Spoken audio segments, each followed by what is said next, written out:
नदियों और उनका अफवाह प्रतिरूप पढ़ने के बाद आज झीलों की बारी है। इस वीडियो में हम भारत के सभी झीलों का अध्ययन करेंगे। हाल के वर्षों में उत्तर प्रदेश लोक सेवा आयोग द्वारा आयोजित चाहे समीक्षा अधिकारी परीक्षा हो, लोअर पीसीएस हो या फिर अपर पीसीएस या इसके अलावा भी जो एसएससी लेवल की परीक्षाएं होती हैं, अक्सर एक झील का नाम दे देता है और पूछता है किस राज्य में है। तो झीलों से दो तरह के प्रश्न आते हैं। एक तो झील किस राज्य में है और किसी झील की विशेषता पूछ लेता है, जैसे कि किस राज्य की झीलों को कयाल कहते हैं।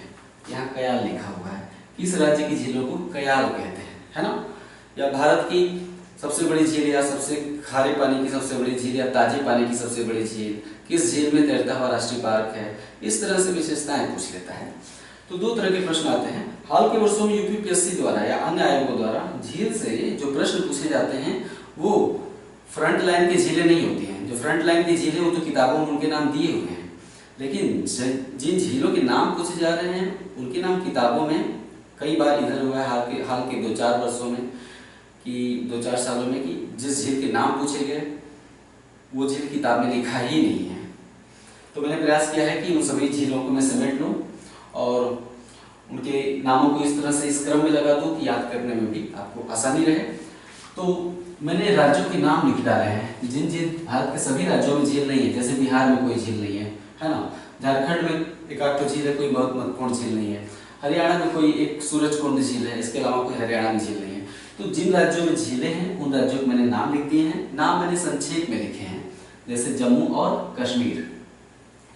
जम्मू कश्मीर JNK लिख दिया है। HIM मतलब हिमाचल, CH मतलब चंडीगढ़, RAJ मतलब राजस्थान, है ना। MAHA महाराष्ट्र। तो वहां से मैंने एक लाइन खींच दी है, अर्थात इस लाइन के सामने जितने भी झीलों के नाम लिखे हुए हैं वो जम्मू कश्मीर के, है ना। इस लाइन के सामने जितने भी झील के नाम लिखे हैं वो उत्तराखंड के हैं। ध्यान से देखिए। तो आइए स्टार्ट करते हैं। पहले कौन से राज्य में कितनी झीलें हैं इनको आप नोट कर लीजिए।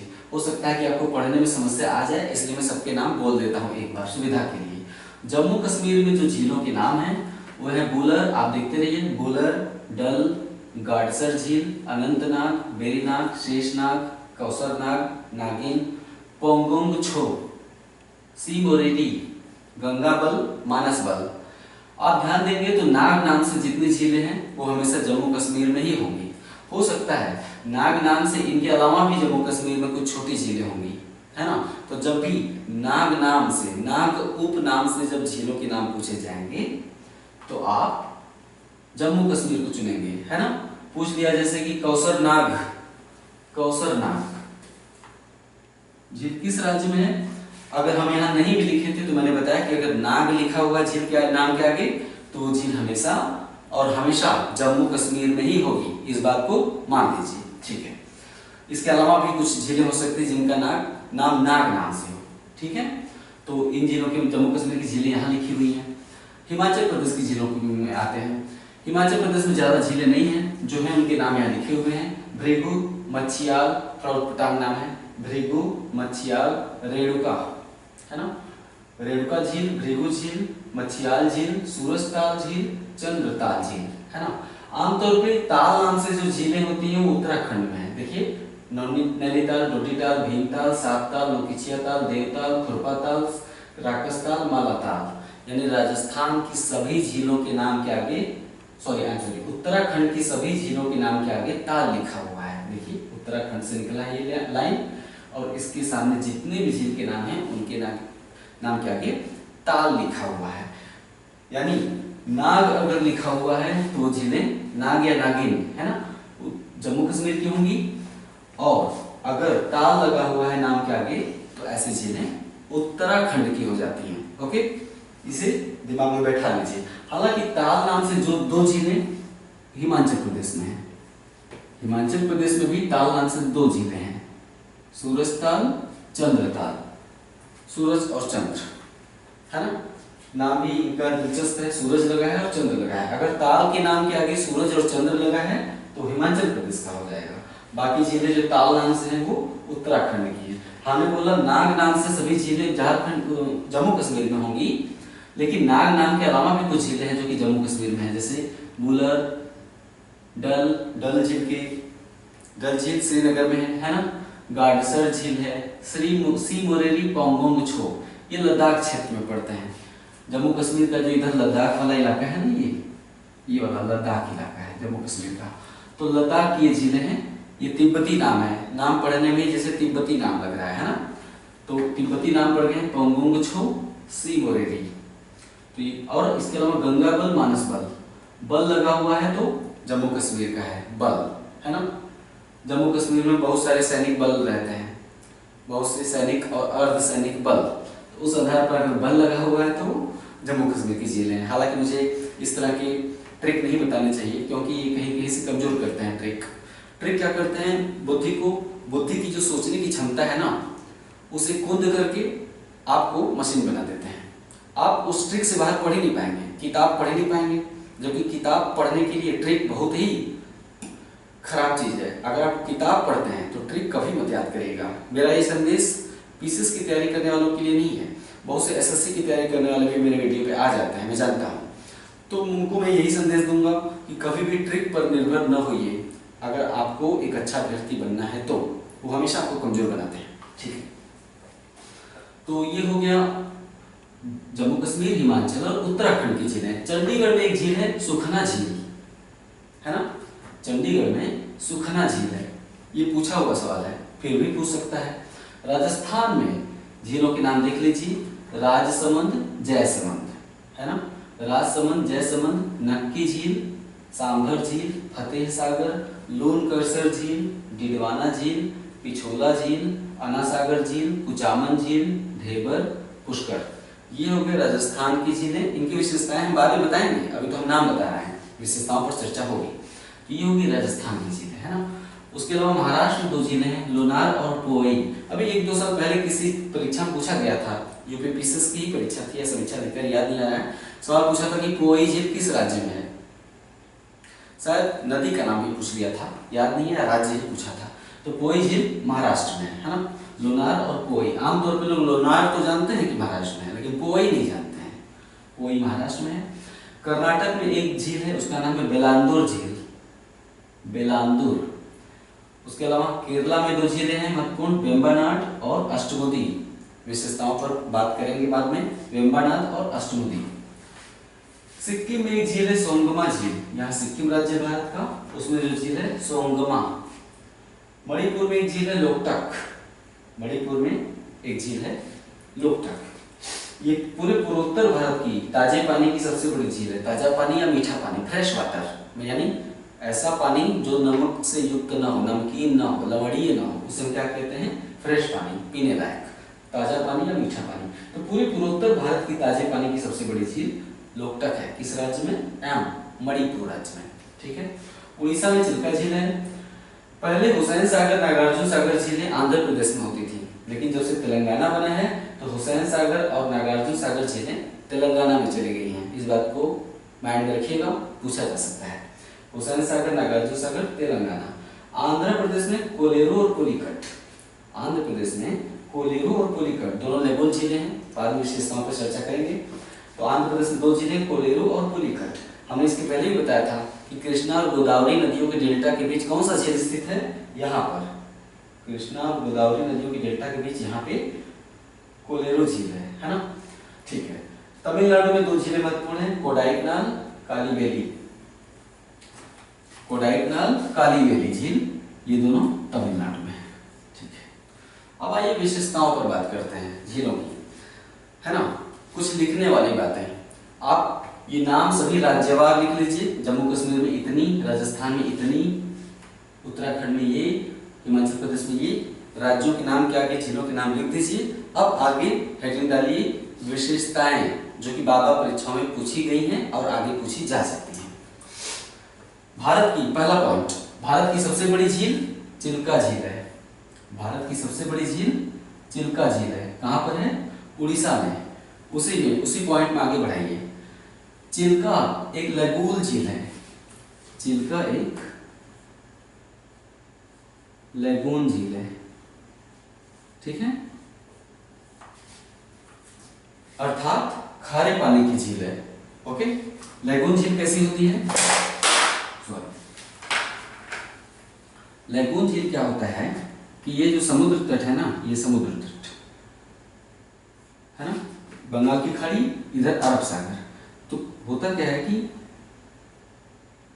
लैगून झीलें तट पर होती हैं। हमेशा लैगून झील का मतलब समुद्र तट से झील का पानी जुड़ा हुआ होता है, यानी समुद्री पानी झील के पानी में आता जाता रहता है। ठीक है। जो लैगून झील होता है उसका जो मुहाना होता है सकरा होता है। लैगून झील का जो मुहाना है वो सकरा होता है, यानी आप नाव लेकर अगर लैगून झील में तैर रहे हैं तो नाव के द्वारा आप बंगाल की खाड़ी में भी आ सकते हैं। ठीक है। नाव बंगाल की खाड़ी से अगर आ रही है तो लैगून झील में प्रवेश कर जाएगी, चिल्का झील में, है ना। लैगून झील का मुहाना सकरा होता है और लैगून झील का पानी का संपर्क हमेशा समुद्र से बना रहता है। कभी कभी ऐसा होता है कि ये मुहाना बंद हो जाता है, कभी कभी ऐसा भी होता है कि जो मुहाना है तट पर बंद हो जाता है, तब आप नाव लेकर अंदर नहीं जा सकते, है ना, यानी अवरुद्ध हो गया। कैसे अवरुद्ध हो जाता है? समुद्र हमेशा लहरें फेंकता है। लहरें क्या ले आती हैं? समुद्री कचरा, समुद्री कचरा या अवसाद, गाद। लंबे समय तक जब गाद जमा होता रहता है तो लैगून झील का मुख, जैसे ये है, हम ऐसे समझाएं, ये देखिए मुख है। लंबे समय तक अवसाद जमा होने से ये मुख बंद हो जाता है और लैगून झीलें अंदर चली जाती हैं। जैसे आंध्र प्रदेश का कोलेरू झील, कोलेरू झील कभी तट पर था, लेकिन एक तो कृष्णा और गोदावरी नदियां यहाँ पर अपना अवसाद गिरा रही हैं अपने डेल्टा में, चट्टान से काटकर नदियां बालू और मिट्टी लाती हैं। तो एक तो कृष्णा गोदावरी नदियां यहाँ पे बालू मिट्टी जमा कर रही हैं, दूसरी समुद्री लहरें भी अवसाद जमा कर रही हैं। इसके चलते यहाँ पर भूमि का विस्तार हो गया, यानी कोलेरू झील जो कभी तट पर था अब वो तट के अंदर चला गया, है ना। तो मैंने बताया कि चिल्का भारत की सबसे बड़ी झील है। चिल्का एक लैगून झील है। लैगून झील का पानी हमेशा खारा होता है। लैगून झील के खारे पानी का संपर्क हमेशा समुद्री पानी से बना रहता है। ठीक है। कभी कभी उसी में आगे देखिए, कभी कभी लैगून झील का जो मुख होता है, सकरा मुख, वो समुद्र के अवसाद से ढक जाता है। ऐसी स्थिति में लैगून झील का मुख अवरुद्ध हो जाता है, तब समुद्र के पानी से लैगून झील का संपर्क समाप्त हो जाता है समुद्र के पानी से। ओके। लेकिन फिर भी लैगून झील का जल खारा ही बना रहता है। उदाहरण के लिए आंध्र प्रदेश में गोदावरी और कृष्णा नदियों के डेल्टा के बीच स्थित कोलेरू झील, जो कभी तट पर था लेकिन अब तट पर नहीं है। उसी में आगे जोड़िए, अन्य लैगून झीलें हैं। अन्य लैगून झीलें इस प्रकार हैं, ABCD करके लिख लीजिए। A उड़ीसा में चिल्का, B आंध्र प्रदेश में कोलेरू और पुलिकट, आंध्र प्रदेश में कोलेरू और पुलिकट। कोलेरू, आगे बढ़ाइए पॉइंट, कोलेरू कृष्णा गोदावरी नदियों के डेल्टा के बीच में है, जबकि पुलिकट आंध्र प्रदेश और तमिलनाडु की सीमा पर है। यहाँ पर है तमिलनाडु, है ना, ऐसे यह तमिलनाडु। तो जो पुलिकट है वो आंध्र प्रदेश और तमिलनाडु की सीमा पर है। उसी में आगे देखिए, पुलिकट झील में ही श्रीहरिकोटा द्वीप है। पुलिकट झील में ही श्रीहरिकोटा द्वीप है, जिस पर इसरो का सतीश धवन अंतरिक्ष केंद्र स्थापित है। नेक्स्ट अगला मैंने बोला A B, अब C में लिखिए, केरला के वेम्बनाड और अष्टमुदी, यानी दो लैगून झीलें केरला में भी हैं। उड़ीसा में चिल्का, आंध्रा में कोलेरू पुलिकट और केरला में वेम्बनाड और अष्टमुदी। ठीक है। यहाँ पे देखिए रेखाएं हमने अंदर की तरफ मोड़ दी हैं, ऐसे फिर ऐसे रेखाएं अंदर की तरफ मोड़ दी है तट की। इसका मतलब कि अंदर जो हिस्सा है उसमें समुद्र का पानी घुसा हुआ है। ठीक है। तो एक वेम्बनाड है और एक अष्टमुदी है। ठीक है। उसी में पॉइंट आगे बढ़ाइए कि केरल की लैगून झीलों को कयाल कहते हैं। केरल की लैगून झीलों को स्थानीय रूप से कयाल कहा जाता है। क्वेश्चन पूछेगा कयाल क्या है? झील है। कयाल नाम की झीलें कहाँ पाई जाती हैं? केरला में। ठीक है। निम्नलिखित में से कयाल झील चुनिए। अगर ऑप्शन में वेम्बनाड हो या अष्टमुदी तो आप किसी एक पर टिक लगा देंगे कि यही कयाल है। ओके। वेम्बनाड झील में एक द्वीप पाया जाता है। जैसे ये तट है ना, ये केरला का हमने तट बना दिया। ठीक है। ये केरला का हमने तट बना दिया। ओके। ऐसे। ठीक है। यहाँ पे केरला है और ये है आपका वेम्बनाड झील। तो वेम्बनाड झील के बीचों बीच एक द्वीप है यहाँ पे, है ना, बीचों बीच एक द्वीप है वेम्बनाड झील के बीचों बीच। उसका नाम है वेलिंगटन द्वीप।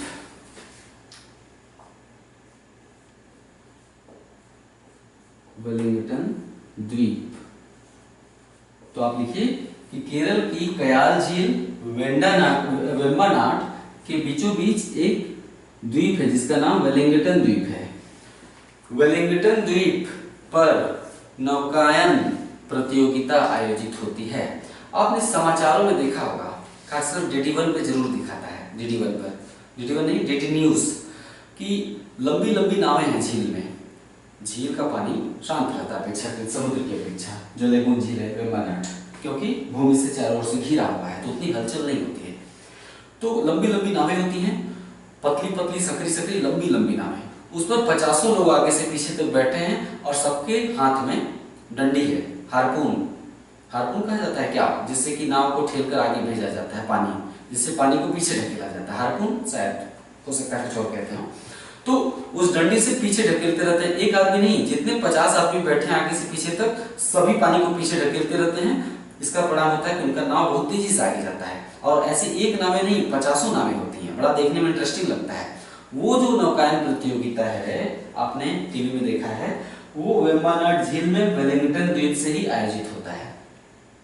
ठीक है, वो नौकायन प्रतियोगिता, इसे लिख लीजिएगा, पूछा जा सकता है। जो भी रुचिकर जानकारी उसे लिखना जरूर चाहिए, भले ही ये किताबों में न लिखा हो।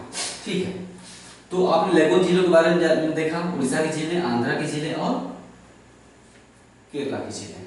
अब नेक्स्ट पॉइंट लिखिए, भारत की ताजे पानी की सबसे बड़ी झील वुलर झील है।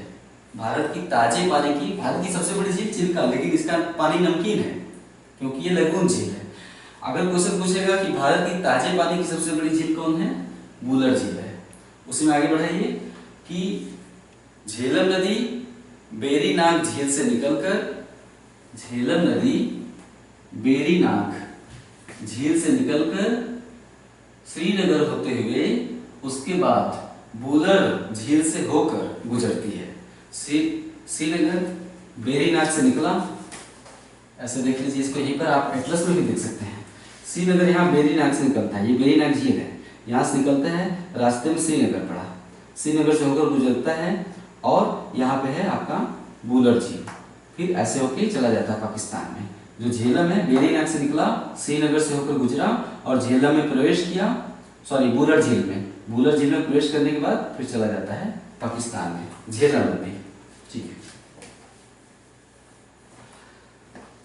तो ताजे पानी की सबसे बड़ी झील वुलर झील है। वुलर झील एक गोखुर झील का उदाहरण है। वुलर झील गोखुर, ये सवाल हमेशा पूछता है, निम्नलिखित में से कौन सी झील गोखुर झील है? वुलर झील। वुलर झील गोखुर झील का उदाहरण है। उसी पॉइंट आगे बढ़ाइए, गोखुर झील का निर्माण नदियों द्वारा किया जाता है। गोखुर झील का निर्माण नदियों द्वारा किया जाता है, अर्थात वुलर झील का निर्माण किस नदी ने किया है? झेलम नदी ने, जो उससे होकर गुजरती है। झेलम नदी ने ही वुलर झील का निर्माण किया है। कैसे, आइए बताते हैं कि गोखुर झील होते क्या है। आप भी इस चित्र को बना लीजिएगा। नदी की एक आदत होती है कि जहां भी मुलायम मिट्टी वाला मैदान पाया जाता है ना, मुलायम मिट्टी वाला मैदानी क्षेत्र, कश्मीर में ये कश्मीर घाटी है, यहाँ पे कश्मीर घाटी मुलायम मिट्टी वाला मैदानी क्षेत्र है। तो मैंने नदी वाले चैप्टर में भी बताया था कि वुलर झील कश्मीर घाटी में पहुंचकर विसर्पण करने लगती है, सांप की तरह ऐसे ऐसे बहने लगती है। क्यों? क्योंकि कश्मीर घाटी मुलायम मिट्टी वाला मैदानी क्षेत्र है। तो नदियों की आदत होती है कि मैदानी क्षेत्रों में विसर्पण करने लगती हैं, ऐसे ऐसे। ठीक है, ओके। पहली अवस्था ऐसी नहीं होती है, नदियों की पहली अवस्था ऐसे ऐसे होती है। ठीक है, उसके बाद दूसरी अवस्था ऐसे ऐसे हो जाती है। नदी हमेशा मिट्टी को काटती रहती है, काटते काटते उसका जो विसर्प है बढ़ता चला जाता है। नदी का स्वभाव होता है कि पहले हल्का विसर्प बनाएगी मिट्टी को काट काट के, है ना, फिर मिट्टी को और ज्यादा काट काट के थोड़ा तीव्र विसर्प बनाएगी। उसके बाद विसर्प इतना तीव्र हो जाता है, वहां पे दिखाई नहीं दे रहा होगा, मैं थोड़ा ऊपर बनाता हूँ। विसर्प फिर लास्ट में ऐसी आकृति लेता है। ध्यान से देख लीजिएगा, आपको समझ में आ जाएगा कि गोखुर झील होता क्या है। विसर्प लास्ट में ऐसी आकृति बना लेता है। ठीक है, ऐसी एकदम अजगर की भांति। तो नदी वास्तव में ऐसी होती है, चौड़ाई में, है ना।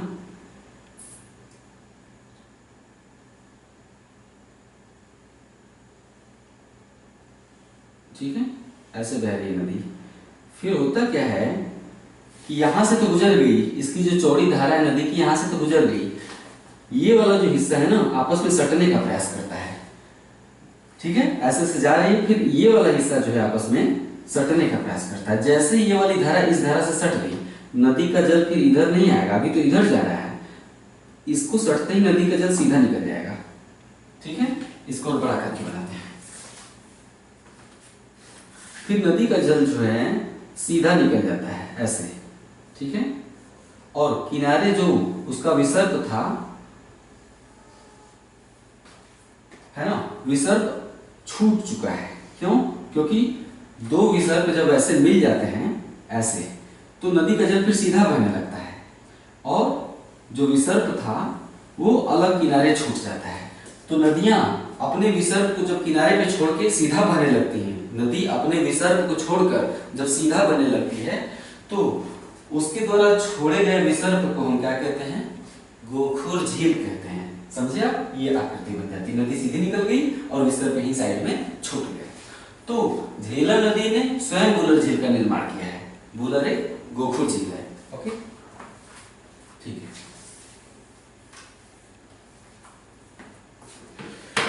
क्वेश्चन ये भी पूछता है कि भारत की किस झील पर विवर्तनिक क्रिया का प्रभाव है? विवर्तनिक क्रिया अर्थात धरती के भीतर जो हलचल होती है, धरती के भीतर प्लेटें हैं, प्लेटों के टकराव के परिणाम स्वरूप धरती के ऊपर जो हलचल दिखाई देती है सतह पर, उसको हम कहते हैं विवर्तनिक क्रिया। इंग्लिश में टेक्टोनिक कहते हैं, है ना। जैसे प्लेट विवर्तनिकी सिद्धांत अर्थात प्लेट टेक्टोनिक थियरी। तो धरती की आंतरिक हलचल को विवर्तनिक कहते हैं। तो अगला पॉइंट लिखिए कि वुलर झील के निर्माण पर विवर्तनिक क्रिया का भी प्रभाव है। विवर्तनिक, वुलर झील के निर्माण पर विवर्तनिक अर्थात टेक्टोनिक क्रिया का भी प्रभाव है। अर्थात जमीन के अंदर हलचल हुई और नदी की धारा दूसरी तरफ मुड़ गई और उसने अपना विसर्ग वहीं छोड़ दिया, है ना। ये भी हो सकता है कि जमीन के अंदर जो हलचल हुई उसके चलते नदी कहीं और प्रवाहित हो गई और साइड में उसका विसर्ग छूट गया, है ना। ठीक है। राजस्थान की झीलों के नाम देखिए। अगला पॉइंट लिखिए कि राजस्थान की सभी झीलें लवणी हैं। राजस्थान की अधिकतर झीलें लवणी हैं, ठीक। हालांकि राजस्थान की झीलें वायु द्वारा, पवन क्रिया द्वारा निर्मित हैं। राजस्थान की झीलें पवन द्वारा निर्मित हैं, हवा द्वारा। कैसे? राजस्थान में मरुस्थल है, राजस्थान की झीलें पवन द्वारा निर्मित हैं। राजस्थान में मरुस्थल है, हवा बहुत तेज बहती है, वहां पे हवा क्या करती है? बालू को उड़ा कर ले जाती है। तो हवा ने कई क्षेत्रों पर बालू को इतना ज्यादा उड़ा दिया है कि वहां पर थाला बन गया है। उस थाले में बरसात का पानी भर जाता है या नदियों का पानी, तो वहां पे झील का निर्माण हो जाता है ना। यानी कि हवाओं ने बालू को उड़ा दिया है और वहां पर झील बनने के लिए गड्ढा बन गया है ना। तो आप लिखेंगे कि राजस्थान की झीलें लवणी हैं। राजस्थान की झीलों का निर्माण पवनों ने किया है, पवन द्वारा किया गया है।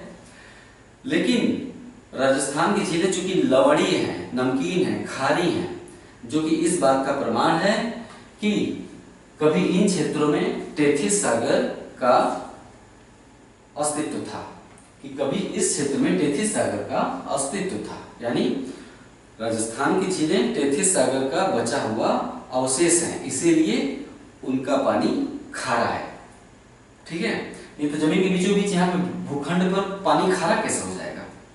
इसका मतलब कि यहाँ पर टेथिस सागर था, टेथिस सागर धीरे धीरे भर गया, सूख गया, लेकिन टेथिस सागर का जो लवण था, खनिज जिससे पानी नमकीन हो जाता है, वो यहाँ पे बचा रहा, जिसके चलते यहाँ पर बरसात का पानी भरा तो पानी खारा हो गया झील में, है ना। तो राजस्थान की झीलें इस बात का प्रमाण है कि यहाँ पर कभी टेथिस सागर हुआ करता था, ठीक है। ओके, महाराष्ट्र में दो झीलें हैं, लोनार और पोई। इनमें से लोनार झील ज्वालामुखी क्रिया द्वारा निर्मित है। लोनार झील ज्वालामुखी क्रिया द्वारा निर्मित है। ऐसी झीलों को हम क्रेटर झील कहते हैं। लोनार एक क्रेटर झील है, अर्थात ज्वालामुखी क्रिया द्वारा निर्मित है। होता क्या है कि ज्वालामुखी लावा जब लंबे समय तक जमा होता जाता है तो लावा के जमने से पहाड़ बन जाता है ना, पर्वत। अब यहाँ पर ज्वालामुखी नहीं है, ये करोड़ों साल पहले की बात है कि महाराष्ट्र में कभी ज्वालामुखी हुआ करता था। तो ज्वालामुखी की विशेषता है कि अगर वो सक्रिय है तो हर 4-6 साल पे लावा बाहर निकलने का प्रयास करता है। तो जब भी लावा धक्के के साथ बाहर निकलता है, ठीक है, तो ऊपर वाले हिस्से को, ये ज्वालामुखी की नली होती है ना, नली भूगर्भ से जुड़ी होती है, इसी में से लावा ऊपर उठता है और दबाव के साथ ऊपर वाले हिस्से को तोड़कर उड़ा देता है। जब अचानक दबाव बहुत ज्यादा बढ़ जाता है तो ऊपर वाला हिस्सा बहुत तेज से आवाज होती है और ऊपर वाला हिस्सा धड़ाक से फूट कर चारों तरफ बिखर जाता है। तो ये हो गया आपका गड्ढा। ज्वालामुखी जो पर्वत होता है उसके चारों तरफ, ऊपरी भाग में गड्ढा बन जाता है। क्यों? क्योंकि जब ज्वालामुखी का विस्फोटक उद्गार होता है तो ऊपर वाला हिस्सा उड़ जाता है। तो इस गड्ढे में जब बरसात का पानी भर जाता है तो झील का निर्माण हो जाता है। ऐसा झील को हम क्रेटर झील कहते हैं। ओके, क्रेटर क्या होता है? ज्वालामुखी का मुंह, ज्वालामुखी पर्वत का ऊपर का मुंह, उसको हम क्रेटर कहते हैं। उसमें पानी भरने से जो झील बन जाए उसे क्रेटर झील कहते हैं। ठीक है, तो लोनार एक क्रेटर झील है। ओके,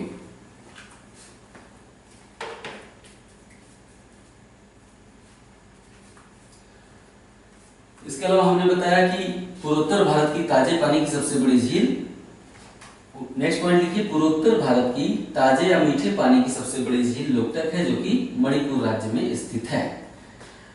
लोकटक झील में एक तैरता हुआ नेशनल पार्क है, तैरता हुआ राष्ट्रीय पार्क, उसका नाम है केबुल लामजाओ। केबुल लामजाओ राष्ट्रीय पार्क किस झील में है? लोकटक झील में। कौन सा राष्ट्रीय पार्क झील में तैरता हुआ है? केबुल लामजाओ। ठीक है, ये तो हो गई कुछ प्राकृतिक झीलें। इन प्राकृतिक झीलों के अलावा कुछ मानव निर्मित झीलें भी हैं जिनको इंसानों ने बनाया है। इंसान झीलें कैसे बना देता है? इंसान झीलें ऐसे बना देता है कि इंसान को क्या चाहिए, पानी किस काम के लिए चाहिए? ज्यादातर पानी हम किस काम के लिए इस्तेमाल करते हैं? सिंचाई के लिए। ठीक है, मानव सबसे ज्यादा पानी सिंचाई के लिए प्रयोग करता है। जैसे भारत का 70% लगभग गांव है ना, तो ये 70% भारत के कुल क्षेत्रफल का 70% गांव है। हमें खाने के लिए क्या चाहिए? अनाज चाहिए। तो दिन रात खेतों की सिंचाई होती है। खेतों की सिंचाई कहाँ से होगी? हर जगह ट्यूबवेल नहीं हो सकता है, कई जगह ट्यूबवेल बनाया भी नहीं जा सकता है, हर जगह भूमिगत जल का स्तर इतना अच्छा भी नहीं होता है कि ट्यूबवेल लगा के पानी निकाला जा सके। तो इंसान क्या करता है कि नदियों के पानी को जगह जगह रोक देता है ना। नदी का पानी रोक दिया गया दीवार खड़ी करके, तो आसपास के इलाके में पानी भर गया। नदी में पानी तो लगातार आता रहता है पहाड़ी क्षेत्रों से, तो इंसान ने नदी का पानी रोक दिया तो एक झील बन गया आसपास के क्षेत्रों में। लेकिन इसका बड़ा नुकसान होता है, इंसान जब अपने लाभ के लिए नदी का पानी रोक देता है दीवार खड़ी करके, तो आसपास का एक बहुत बड़ा क्षेत्र पानी में डूब जाता है। जो कृत्रिम नकली झील है उसमें आसपास का क्षेत्र पानी में डूब जाता है। आमतौर पे नदियों का पानी शहरों में नहीं रुकाया जाएगा क्योंकि शहर तबाह हो जाएंगे। नदियों का पानी जंगली या पहाड़ी क्षेत्रों में रोका जाता है। तो जंगली पहाड़ी क्षेत्रों में जब हम नदियों का पानी रोक कर झील बना देते हैं तो उसका नुकसान ये होता है कि जंगली क्षेत्रों में जनजातियां रहती हैं, है ना। इंसान जनजातियों की परवाह नहीं करता है। जंगल में बहुत सारे जीव जंतु रहते हैं, इंसान अपने हित के लिए जनजातियों का परवाह नहीं करता है, जीव जंतुओं का परवाह नहीं करता है। तो या तो जनजातियों को तो चेतावनी देकर भगा दिया जाता है कि आप दूसरी जगह पर प्रवास करिए, क्योंकि यहाँ पर नदी का पानी रोका जाएगा और आपका पूरा गांव पानी में डूब जाएगा, जो जंगली क्षेत्र है। लेकिन जानवर बेचारे वो भाग सकते हैं तो भाग जाते हैं, नहीं भाग पाते हैं तो कुछ पानी में ही डूब जाते हैं। तो नदियों को पानी रोक देना एक तरह से प्रकृति के साथ बहुत बड़ा खिलवाड़ होता है। ये चर्चा यहाँ जरूरी नहीं थी, लेकिन सुन लेने से इंटरेस्ट पैदा होता है। तो ये प्रकृति के साथ, नदियों के साथ भी बहुत बड़ा खिलवाड़ है, क्योंकि प्रत्येक नदी का एक जीवन चक्र होता है। नदी पर्वत चोटी से निकलती है ग्लेशियर का जल लेके और अपने लक्ष्य तक पहुंचती है, समुद्र तट तक। नदी में बहुत सारे जलीय जीव होते हैं। जो जलीय जीव होते हैं, नदी का एक निश्चित बहाव होता है, नदी का एक निश्चित बहाव होता है। वो जलीय जीव उस निश्चित बहाव में ही नदी के पानी में समायोजित हो सकते हैं, अर्थात अपने जीवन को बनाए रख सकते हैं। अगर नदी के पानी का बहाव हम रोकने का प्रयास करते हैं या उसका बहाव तेज कर देते हैं या उसका बहाव बिल्कुल धीमा कर देते हैं, तो इससे नदी के भी जो जलीय जीव हैं वो भी, उनका जो इकोसिस्टम है वो प्रभावित हो जाता है और जलीय जीव मर जाते हैं। तो नदियों का पानी रोकने से न केवल नदियों के जीव मरते हैं बल्कि वनीय क्षेत्र, जंगली क्षेत्रों के जीव जंतु भी मरते हैं या वहां का इकोसिस्टम प्रभावित हो जाता है। ओके, जैसे कि अगर नदियों का पानी रोकने से आसपास के कुछ हिरण डूब गए तो शेर तो वैसे ही मर जाएंगे, इसको हम कहते हैं इकोसिस्टम, है ना। हिरण अगर डूब गए तो शेर खाएगा क्या, शेर ऐसे ही मर गया। तो इकोसिस्टम क्या होता है कि एक चीज में आप हस्तक्षेप करते हो, श्रृंखलाबद्ध परिवर्तन होंगे, श्रृंखलाबद्ध, एक ही प्रभावित नहीं होगा, उस पर निर्भर होने वाला दूसरा प्राणी, उस पर निर्भर रहने वाला दूसरा प्राणी, सभी प्रभावित होते जाते हैं। इस परस्पर संबंध को हम क्या कहते हैं, इकोसिस्टम। ठीक है, सुन लेने से लाभ होता है। आगे ये बात करते हैं, मानव निर्मित झीलों की मैं बात कर रहा था, नदियों का पानी रोक के बना दिए जाते हैं। तो भारत में कुछ मानव निर्मित झीलों के नाम नोट करते हैं। पहला पॉइंट लिखिए, चंबल नदी का पानी रोककर 3 मानव निर्मित झीलें बनाई गई हैं। पहला पॉइंट, चंबल नदी का पानी रोककर 3 मानव निर्मित झीलें बनाई गई हैं। चंबल नदी यहाँ मालवा पठार से निकलती है, ओके, मालवा पठार से निकलती है, मध्य प्रदेश और राजस्थान होते हुए उत्तर प्रदेश में यमुना नदी से मिल जाती है। चंबल नदी मालवा पठार से निकलती है, मध्य प्रदेश और राजस्थान होते हुए उत्तर प्रदेश में यमुना नदी से मिल जाती है। चंबल यमुना की सहायक नदी है। तो चंबल नदी का पानी रोककर मध्य प्रदेश में एक झील बनाया गया है और राजस्थान में 2 झीलें बनाई गई हैं।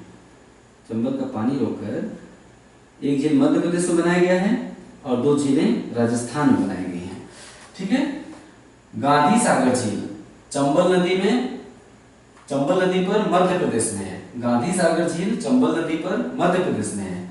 और जवाहर सागर और राणा प्रताप सागर, जवाहर सागर झील और राणा प्रताप सागर झीलें चंबल नदी पर राजस्थान में है। ठीक है, ये हुई 3 झीलें, मानव निर्मित झीलें हैं। भारत की सबसे बड़ी मानव निर्मित झील गोविंद सागर है। भारत की सबसे बड़ी मानव निर्मित झील गोविंद सागर है। गोविंद सागर झील सतलज नदी पर हिमाचल प्रदेश में है।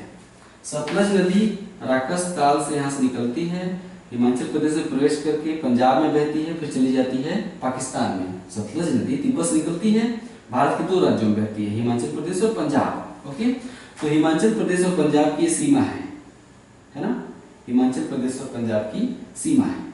जो भाखड़ा नंगल बांध है किस राज्य में है, नदी का पानी रोककर एक बांध बनाया गया है, दीवार खड़ा करके, दीवार खड़ा कर दिया गया तो उसको हम बांध कहते हैं। एक दीवार खड़ा कर दिया गया है, ये है आपकी पंजाब और हिमाचल प्रदेश की सीमा, है ना, इधर हिमाचल प्रदेश और इधर पंजाब, सतलज नदी बह रही है दोनों राज्यों से। तो यहाँ पर एक बांध बना दिया गया, नदी का पानी रोक दिया गया। तो नदी का पानी रोकने से पीछे जो जलाशय बन गया, यानी जिन क्षेत्रों में पानी भर गया, भाई नदी का प्रवाह इधर है ना, आप यहाँ पे अगर बांध बना देंगे, बांध बनाया हमने पंजाब में और पानी कहाँ भरा, सीमा के पीछे हिमाचल प्रदेश में, यानी भाखड़ा नंगल बांध पंजाब में है लेकिन गोविंद सागर झील हिमाचल प्रदेश में है ना। तो हिमाचल प्रदेश में सतलज नदी पर स्थित गोविंद सागर झील भारत की सबसे बड़ी मानव निर्मित झील है। ओके, इसके अलावा नेक्स्ट पॉइंट, तेलंगाना में, पहले आंध्र प्रदेश में थी, अब तेलंगाना में 2 मानव निर्मित झीलें हैं। तेलंगाना में 2 मानव निर्मित झीलें हैं। पहला निजाम सागर, दूसरा नागार्जुन सागर। तेलंगाना में 2 मानव निर्मित झीलें हैं, निजाम सागर, नागार्जुन सागर। नागार्जुन सागर जो है कृष्णा नदी पर, कृष्णा नदी का पानी रोककर बनाया गया है और निजाम सागर झील जो है वो आपका मंजरा या मंजीरा नदी का पानी रोककर निजाम सागर झील बनाया गया है, पानी रोक दिया गया है। ये दोनों झीलें वर्तमान में तेलंगाना में है। हम जब नदियों का चैप्टर पढ़ा रहे थे तो उसमें मैंने बताया था कि गोदावरी की सहायक नदी जो दक्षिण से आकर गोदावरी में मिलती है, गोदावरी की सहायक नदी जो दक्षिण से प्रवाहित होते हुए गोदावरी मिलती है, उस नदी का नाम है मंजरा या मंजीरा नदी, है ना। उसी मंजीरा नदी पर निजाम सागर झील मानव निर्मित झील है। Okay, next point,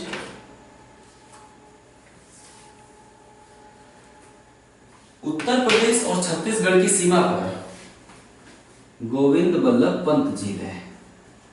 Govind Ballabh Pant, Uttar Pradesh और छत्तीसगढ़ की सीमा पर गोविंद बल्लभ पंत नामक मानव निर्मित झील है। नेक्स्ट पॉइंट, गोविंद बल्लभ पंत मानव निर्मित झील रिहंद नदी का पानी रोककर बनाया गया है। नेक्स्ट पॉइंट, रिहंद नदी सोन की सहायक नदी है ना। सोन नदी निकली यहाँ पे अमरकंटक पठार से, चली जाती है पटना के पास गंगा नदी से मिल जाती है ना। सोन नदी अमरकंटक पठार से निकली और चली गई गंगा नदी में, मिल गई पटना के पास। तो यहाँ पे एक नदी छत्तीसगढ़ में निकलती है, उसका नाम है, छत्तीसगढ़ से निकलती है और सोन नदी में मिल जाती है। इस नदी का नाम है रिहंद। तो रिहंद का पानी रोककर यहाँ पर झील बना दिया गया है।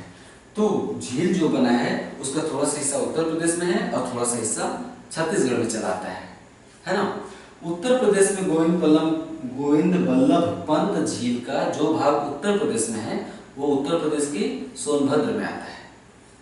यानी उत्तर प्रदेश के सोनभद्र जिले में गोविंद बल्लभ पंत झील है। ओके, ये हो गया। अब इसके बाद स्टैनले झील, स्टैनले झील, यह भी मानव निर्मित झील है। तमिलनाडु में कावेरी नदी का पानी रोककर बनाया गया है। तमिलनाडु में कावेरी नदी का पानी रोककर मानव निर्मित स्टैनले झील का निर्माण किया गया है। ये हो गया मानव निर्मित झीलें और प्राकृतिक झीलें। झील वाला चैप्टर खत्म हुआ। हमने इसके पहले वीडियो में कुछ सवाल आपसे किए थे, आज हम उनका उत्तर देते हैं। जो सवाल हमने इसके पहले वीडियो में किए थे उनका उत्तर जान लीजिए। ठीक है, हम सवाल देखें कौन कौन सा था। ठीक है, गोवा की दो नदियां मांडवी और जुआरी, सेवाराय पहाड़ी तमिलनाडु में है। लिखापानी और पांगसाओ दर्रे अरुणाचल प्रदेश में है। इलामलय पहाड़ी कार्डामम पहाड़ी को कहते हैं। इलामलय पहाड़ी, कार्डामम में इलायची पहाड़ी को ही कहते हैं। इलामलय पहाड़ी तमिलनाडु और केरला की सीमा पर है। नेक्स्ट, नेपाल हिमालय काली और तिस्ता नदियों के बीच है। नेपाल हिमालय यहाँ पे काली नदी और सिक्किम में तिस्ता नदी। तो नेपाल हिमालय काली और तिस्ता नदियों के बीच है। नेक्स्ट, श्रीनगर से लेह जाने के लिए जोजिला दर्रे से होकर गुजरना पड़ता है।